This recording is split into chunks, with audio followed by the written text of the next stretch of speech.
Olá, tudo bem? Sejam muito bem-vindos. Hoje a gente vai mergulhar numa daquelas histórias bíblicas que, olha, parece roteiro de filme. Tá tudo lá em Crônicas, capítulo 13. Imagina só a cena. Davi, o novo rei de Israel, tá no auge, sabe? Super popular. E ele tem uma ideia que parece brilhante para unir a nação. A ideia é trazer de volta o objeto mais sagrado deles, a Arca da Aliança. E o que começa com uma festa nacional, com música, celebração, todo mundo feliz, acaba em tragédia, em silêncio e medo. Então, o que a gente vai tentar desvendar hoje é como que uma ideia que parecia tão perfeita, com todo mundo a bordo, deu tão, mas tão errado. É fundamental entender o peso dessa arca, né? Não era só uma caixa bonita folheada a ouro. Para Israel, a arca era tipo o GPS da presença de Deus. Era o símbolo físico de que Deus estava ali com eles. E as fontes que a gente tem, o texto bíblico e as notas de estudo, mostram que ela tinha sido completamente esquecida, sabe? Jogada de lado durante o reinado anterior do rei Saul. Então a nossa análise hoje vai fundo nas entrelinhas para entender a liderança de Davi, a diferença brutal entre ter uma boa intenção e fazer do jeito certo, e também o que essa história ensina sobre a santidade de Deus, de um jeito bem visceral. Exato. Vamos começar pelo plano do Davi, que parece impecável. Lá em 1 Crônicas 13, o texto diz que ele reúne a galera toda, os capitães dos milhares e dos centos e com todos os príncipes.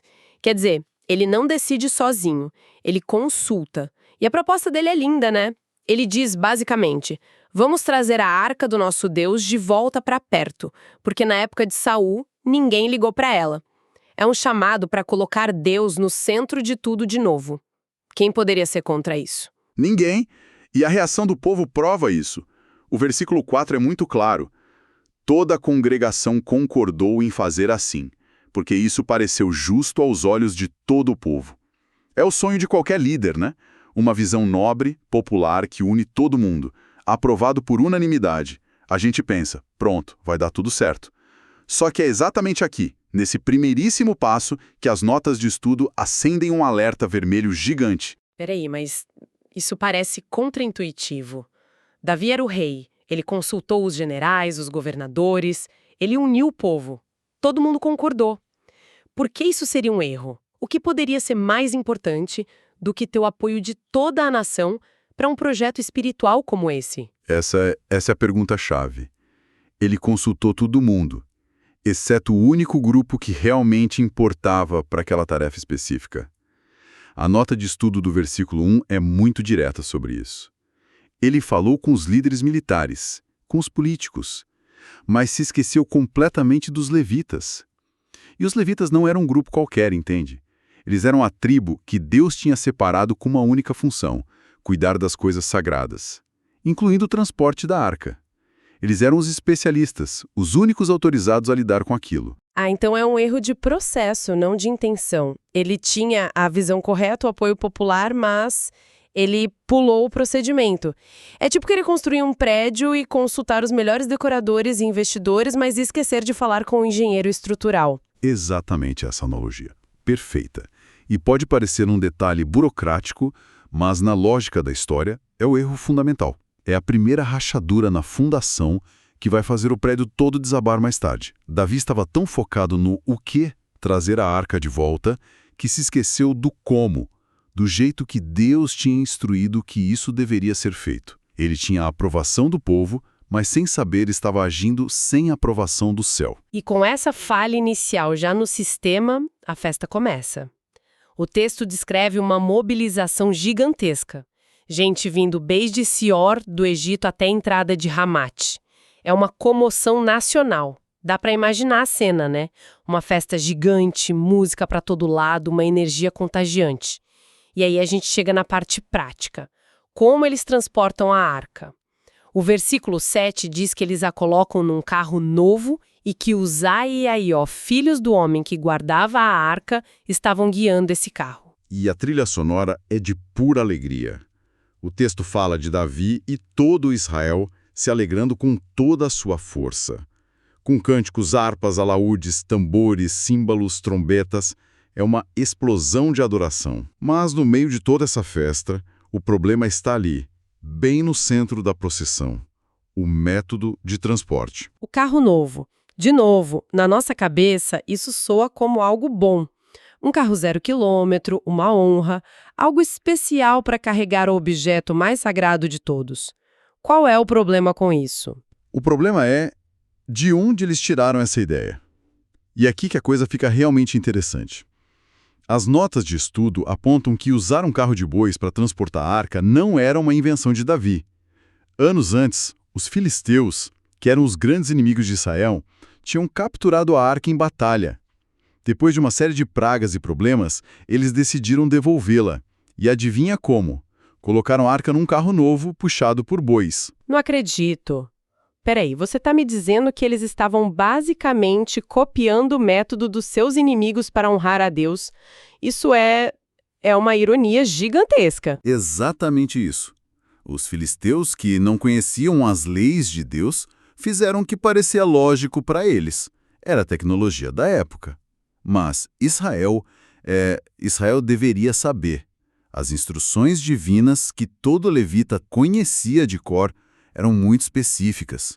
A arca tinha que ser carregada nos ombros dos levitas usando varas compridas que passavam por argolas na lateral dela. E a regra de ouro era: ninguém, sob nenhuma circunstância, deveria tocar na arca. Ou seja, não era só um erro logístico, era um erro teológico. Eles estavam adotando uma prática pagã, uma solução humana, em vez de seguir a ordem divina. É o clássico, a tecnologia vai resolver. Pegaram a solução mais moderna da época em vez do método tradicional, sagrado. Precisamente. O carro novo é um símbolo perfeito da mentalidade deles naquele momento. É a tentativa de servir a Deus usando a nossa própria sabedoria, a nossa conveniência, os nossos atalhos. É mais fácil, né? É mais eficiente colocar um carro do que montar uma equipe de levitas para carregar nos ombros por quilômetros. Mas o ponto da história é que, com Deus, o caminho da eficiência nem sempre é o caminho da obediência. A reverência estava no processo, no esforço, em fazer do jeito dele, não do nosso. E essa série de decisões erradas, essa busca pela conveniência, acaba levando a uma consequência, nada pequena. O que acontece quando eles chegam num lugar chamado Eira de Kidom. A história muda de tom de uma forma muito, muito abrupta. É o momento em que a realidade bate na porta da festa. Os versículos 9 e 10 são rápidos e brutais. A procissão está andando e, de repente, os bois tropeçam. O carro balança, a arca inclina, ameaçando cair no chão. E Uzá, que estava ali do lado, faz o que qualquer um de nós faria por instinto. Ele estende a mão para segurar a arca. Nossa, que tenso! A gente se coloca no lugar dele. É um reflexo, você vê algo precioso, o objeto mais sagrado da sua nação, prestes a se espatifar no chão. Você estende a mão para salvar. É a reação mais humana e lógica possível. Ele estava tentando proteger a arca. Uma intenção nobre, executada por puro instinto de proteção. Mas a consequência é imediata e devastadora. O versículo 10 é um soco no estômago. Então se acendeu a ira do Senhor contra Uzá e o feriu, por ter estendido a mão à arca, e morreu ali perante Deus. Em um segundo, a música para, a alegria vira horror, a celebração se transforma num funeral. É chocante. É muito difícil de processar, porque a gente pensa, puxa, mas a intenção dele era boa. Como uma boa intenção pode resultar em morte instantânea? Parece desproporcional até cruel. E é aqui que a nossa lógica humana bate de frente com a lógica da narrativa. As notas de estudo ajudam a gente a entender isso não como um ato de um Deus raivoso e arbitrário, mas como uma lição inescapável sobre santidade. Ali era clara: não toque na arca. A boa intenção de Uzá não tinha o poder de anular uma regra fundamental. É como um eletricista que vê um fio de altíssima tensão caindo. Ele pode ter a melhor intenção do mundo de segurar o fio para que ninguém se machuque. Mas se ele tocar no fio sem o equipamento correto, ele vai morrer. A eletricidade não se importa com a intenção dele. Ela opera segundo suas próprias leis. Que analogia forte! Então, a santidade de Deus, nesse contexto, é apresentada como uma força da natureza, uma realidade objetiva, com regras próprias, que não se dobra aos nossos sentimentos ou boas intenções. Exatamente. A morte de Uzá, por mais trágica que seja, funcionou como um freio de emergência para a nação inteira.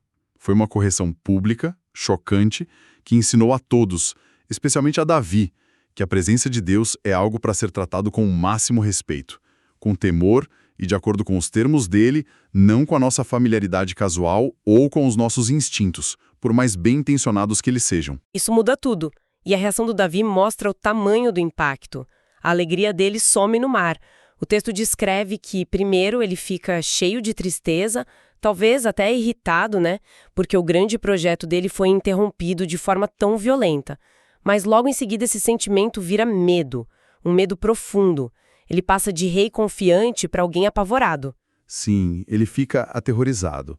A pergunta que ele faz no versículo 12 é o coração do seu pânico.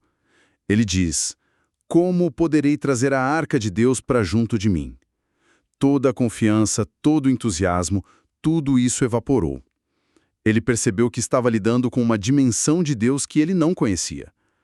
Aquela proximidade divina que ele tanto queria, de repente pareceu perigosa demais, incontrolável. E o medo é tanto que ele simplesmente aborta a missão. Ele desiste de levar a arca para Jerusalém, a capital que ele estava construindo. Em vez disso, ele faz um desvio e deixa a arca na casa de um estrangeiro, um homem chamado Obed-Edom. Parece quase que ele está se livrando de uma batata quente, sabe? Passando o objeto perigoso para outra pessoa cuidar. É uma mudança de 180 graus, da autoconfiança para o medo paralisante. Davi entende a dimensão do erro que cometeu e reconhece: eu não sei lidar com isso, eu não sei fazer do jeito certo. Mas é exatamente nesse ponto, quando o plano de Davi falhou completamente, que a história nos dá uma reviravolta maravilhosa. É a parte que eu acho mais incrível dessa história. O que acontece na casa de Obed-Edom. O versículo 14 conta o desfecho temporário. Assim, ficou a arca de Deus com a família de Obed-Edom, 3 meses em sua casa. E o Senhor abençoou a casa de Obed-Edom e tudo quanto tinha. Pensa na ironia disso. A mesma presença divina que acabou de matar um israelita, que tentou fazer a coisa certa com o método errado, agora derrama bênçãos sobre a casa de um estrangeiro que simplesmente a acolheu. Isso é impressionante. O mesmo objeto, a mesma presença, de um lado morte, do outro bênção abundante. O que mudou? Não foi a arca, foi a forma como as pessoas se relacionaram com ela. Exatamente, essa é a lição profunda. A presença de Deus, simbolizada pela arca, não é inerentemente destrutiva ou caprichosa. Ela é santa. Para a irreverência, para a desobediência, para o jeitinho humano, essa santidade se manifesta como perigo, como juízo. Mas para aquele que a acolhe com reverência, com um coração aberto, mesmo sendo um estrangeiro fora do clube, essa mesma santidade se manifesta como vida, prosperidade e bênção. Uma das notas de estudo até sugere que Davi poderia estar passando um fardo perigoso para Obed-Edom, mas o resultado foi o oposto. A história mostra essa natureza dupla da presença de Deus. Ela confronta a nossa arrogância, mas abençoa a nossa humildade. Uau! Então, recapitulando essa jornada, a primeira tentativa de Davi de mover a arca é essa aula magna sobre como boas intenções não são o suficiente. Ter uma visão nobre, como Davi teve, é o ponto de partida, mas o como a gente executa essa visão é tão importante, ou talvez até mais importante do que o quê. A liderança dele foi testada não na visão, mas na execução. Perfeito. O grande erro de Davi foi presumir que o entusiasmo popular, a aprovação dos seus generais e a lógica humana poderiam substituir a instrução clara de Deus. Ele aprendeu da maneira mais dura e trágica possível que para se aproximar de Deus é preciso fazer isso nos termos dele, não nos nossos. É uma lição monumental sobre humildade, sobre obediência e sobre a importância de consultar as fontes certas antes de agir. Uma história que ensina que às vezes o caminho mais longo, mais difícil, o que exige mais cuidado e menos atalhos, é o único caminho seguro. Exatamente. E isso nos deixa com uma reflexão final, algo para a gente levar dessa análise. A história nos convida a olhar para as nossas próprias vidas, nosso trabalho, nossos projetos. E a pergunta é bem direta. Onde é que a gente está usando um carro novo? Onde, talvez, com a melhor das intenções, estamos aplicando nossas próprias inovações, nossos atalhos, nossa conveniência, quando, na verdade, o que se pede é um método mais cuidadoso, mais reverente, talvez mais antigo e testado pelo tempo. Fica a reflexão. Quais são os riscos ocultos que a gente corre quando prioriza o nosso jeito de fazer as coisas em detrimento do jeito certo?